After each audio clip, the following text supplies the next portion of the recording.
બોટાદ જિલ્લામાં આવેલા ગઢડા ગોપીનાથજી દેવ મંદિરમાંથી પાર્ષદ સહિત કુલ 8 વ્યક્તિ જુગાર રમતા ઝડપાયા છે। ગઢડા ગોપીનાથજી દેવ મંદિરના ઉતારા વિભાગના 5મા માળે આવેલા રૂમ નંબર 509 માંથી કુલ 8 વ્યક્તિ જુગાર રમતા રંગે હાથ ઝડપાયા છે।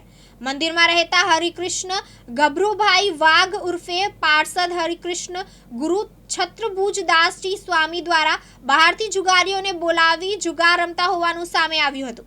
જુગારપટમાંથી 1,10,850 રૂપિયાની રોકડ રકમ તથા રૂપિયા 60,000ના 8 મોબાઈલ મળીને 1,70,850 રૂપિયાનો મુદ્દામાલ કબજે લીધા છે।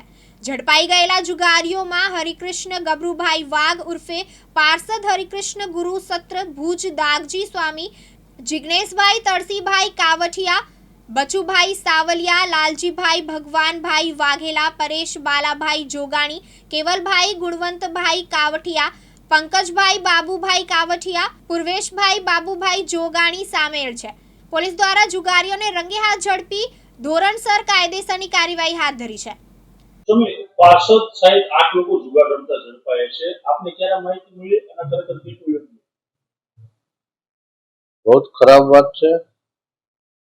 मंदिर में हजारों लाखों लोगों श्रद्धा स्थान है, आस्था स्थान है, त्या पापाचार थाय જરાય ચલાવી બી ના લેવાય।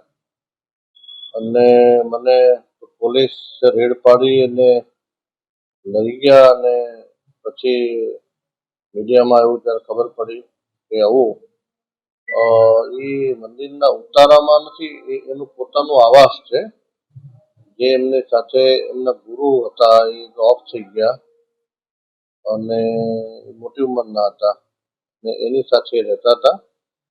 મૂળ એ આહિર જ્ઞાતિના છે અને એનું નામ હરિકૃષ્ણ વાઘ ગભરુભાઈ વાઘ એવું કંઈક નામ છે એનું।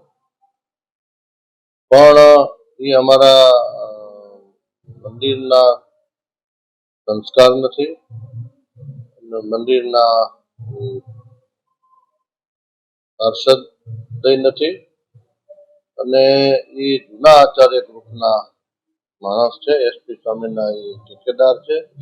આઈ થિંક મને માહિતી છે ત્યાં સુધી એમને ત્યાં જ રોજે જમે છે, એ જમતા હતા, પણ ટૂંકમાં અમારે એની સાથે કોઈ લેવા દેવા નથી। મંદિર એને વખોડે છે, કાયદાકીય રીતે એને જે સજા બંધારણીય જે હોય એને થવી જોઈએ અને આ ચલાવી ન લેવાય। સંસ્થા પણ એની સામે સંસ્થાકીય પગલાં લેશે। ભૂતાભાઈ શેખલિયા, દિવ્યાંગ ન્યૂઝ, ગઢડા, બોટાદ।